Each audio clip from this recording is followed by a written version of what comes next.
আসছে বড়দিন, আর kitchen টেলসে cake বানানো হবে না সেটা তো হতেই পারে না। 10 বছরের বেকিং এক্সপিরিয়েন্স তোমাদের সাথে আমি অলওয়েজই শেয়ার করতে থাকি। দেখো কেকটা কতটা পারফেক্ট হয়েছে। Christmas rich palm fruit cake বানাতে গেলে ভিডিওটা পুরোটা দেখতে হবে, আর চ্যানেলটিকে সাবস্ক্রাইব করে পাশে থাকার অনুরোধ রইল প্রতিবারের মতো। এখানে ফ্রেশ অরেঞ্জ জুস নিয়েছি, তার সাথে দিয়েছি হাফ কাপ পরিমাণে ড্রাই ফ্রুটস। আমি এখানে টুটি ফ্রুটি মেনলি ইউজ করেছি। ওটা সফট হয়ে গেলে নামিয়ে নিলাম। 300 গ্রাম দিলাম ব্রাউন সুগার। দানাটাকে আমি আর গুঁড়ো করিনি, দানেদারে দিয়েছি। দিয়ে সামান্য একটু জল দিয়ে এটাকে মেল্ট করে নিলাম। দেখো এটা ফুটে বাবলস বেরোনো শুরু করে দিয়েছে। ব্যাস এটাকে আমি ঠান্ডা করে তারপর ইউজ করব। এটাকে ব্ল্যাক জ্যাক বলা হয়। এবার এখানে আমি নিচ্ছি 300 গ্রাম বাটার। তো 300 গ্রামের মধ্যে কিছুটা নিয়েছি সফট রুম টেম্পারেচারে, আর কিছুটা মেল্ট করে নিয়েছি। এবার সব কটা হ্যান্ড ব্লেন্ডারের সাহায্যে হুইস্ক করে নেবো, ভালো করে মিক্স করে নিয়ে ওই যে জ্যাগেরি না সরি ব্রাউন সুগারের যে আমি করে রেখেছিলাম মেল্ট করে, সেটা দিয়ে দিলাম। ওটা ঠান্ডা হয়ে গেলে তবে কিন্তু মেশাবো। এইবারে 6টা ডিম নিয়েছি, 6টা ডিমের মধ্যে দুটো দুটো করে আমি মেশাচ্ছি, আর হ্যান্ড ব্লেন্ডারের সাহায্যে ভালো করে হুইস্ক করে নিচ্ছি। হ্যান্ড ব্লেন্ডার না থাকলে কোনো অসুবিধা নেই, কাজটা মিক্সার গ্রাইন্ডার জারেও করতে পারো বা হ্যান্ড হুইস্কের সাহায্যেও করতে পারো, সেক্ষেত্রে হাতের একটু পরিশ্রম বেশি হয়।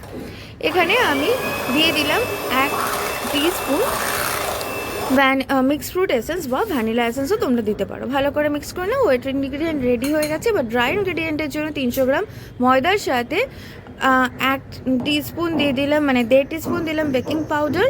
আর এই যে অল্প অল্প করে দিচ্ছি সেগুলো দেখলে দারচিনি গুঁড়ো আর ড্রাই জিঞ্জার পাউডার আর হচ্ছে গোলমরিচের গুঁড়ো, এগুলো আমি 1/4 টিস্পুন করে দিলাম। এই যে একটা নাটমেগ বা জায়ফল, এটাকে আমি এরমভাবে গ্রেট করে দিচ্ছি। মোটামুটি দেখো ওই হাফের চেয়ে একটু কম জায়ফল আমি গ্রেট করে দিলাম।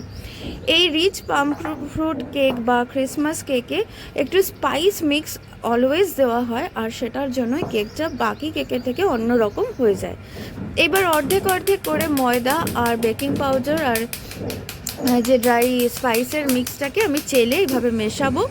অর্ধেকটা চাললাম, আবার মিশিয়ে নিলাম আলতো হাতে একটা স্প্যাচুলার সাহায্যে। এখন কিন্তু আর হ্যান্ড হুইস্ক বা হ্যান্ড ব্লেন্ডার ইউজ করার কোনো দরকার নেই। আবার বাকি অর্ধেকটাও আমি মিশিয়ে নেব। এইভাবে একটা ঘন ব্যাটার তৈরি করব। মনে রাখবে আমরা সল্টেড বাটার ইউজ করেছি, তাই আলাদা করে লবণ দিলাম না। যদি তোমরা সাদা তেল ইউজ করো বা যদি আনসল্টেড বাটার ইউজ করো, তাহলে সামান্য একটু ওই 1/4 বা হাফ টিস্পুন লবণ মিশিয়ে নেবে। দেখো একটা স্মুথ ব্যাটার আমরা তৈরি করে নিয়েছি। এবার কেক টিন অলরেডি আমি প্রিপেয়ার করে রেখে দিয়েছিলাম। প্রতিবারই আমি কেক টিন প্রিপেয়ার করে দেখাই, তো এবার আর দেখালাম না। আর এটাও বলা থাকে যে ব্যাটার বসে যাবে, তাই বেশি দেরি করা যায় না। Cake tin already prepare. এখানে আমার কাছে ক্রিসমাস ফ্রুট মিক্সিংয়ের যে ভিডিওটা আমি দিয়েছিলাম শর্ট ভিডিওতে, তাতে দেখিয়েছিলাম যে আমি প্রচুর পরিমাণে ড্রাই ফ্রুটস এভাবে অ্যালকোহলে সোক করে রেখেছিলাম।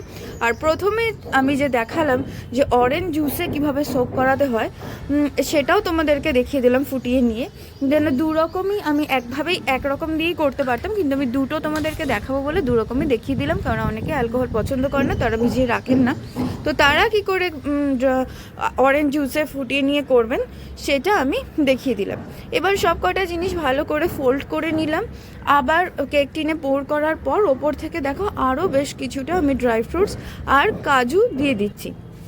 এখানে কাজুর সাথে সাথে তোমরা আমন্ডও দিতে পারো। 180 ডিগ্রিতে আমি এটাকে বেক করেছি। 40 মিনিট আমার সময় লেগেছে। ঠিক আছে, এইবার দেখো আমি সবকটাকে ডিমোল্ড করে নিচ্ছি। এখানে আমি যে পরিমাণটা ইউজ করেছি 300 গ্রাম করে, এতে আমার এরকম ছোট ছোট 4টে কেক হয়েছে, দুটো বড় আর দুটো ছোট। যেরকম আমাদের অর্ডার থাকে সেরকম বানাতে হয়, আর সেইটাই তোমাদের সাথে শেয়ার করলাম। এবার ওপর থেকে দেখো অরেঞ্জ জুস বা অ্যালকোহল যেটা খুশি তোমরা ওপর থেকে দিতে পারো। আমি এখানে সামান্য একটু রাম ইউজ করেছি, আর তার সাথে দিয়েছি একটুখানি হানি দিয়ে সেইটাকে আমি ওপর থেকে ভাবে ব্রাশ করে দিলাম। এটা প্রিজারভেটিভেরও কাজ করবে, আর ওপরে রিচ পাম ফ্রুট কেকের যে একটা শাইন আসে সেইটাও কিন্তু আসবে। তো রেসিপিটা ভালো থাকলে অবশ্যই চ্যানেলটিকে সাবস্ক্রাইব করো। ছোটো ছোটো টিপস ট্রিক্সগুলো বললাম সেগুলো দিয়ে করলে তোমাদেরও কিন্তু খুবই ভালো হবে। আর সবাই এটা করতে পারবে। যাদের হ্যান্ড ব্লেন্ডার নেই তারা মিক্সার গ্রাইন্ডার জারে বা হ্যান্ড হুইস্কের সাহায্যে করে নিও। বড়দিন আসছে বলে কথা, এই সময়তে চা কফির সাথে এরম একটা পাম কেক হলে কিন্তু মন্দ হয় না। ভালো থেকো সবাই।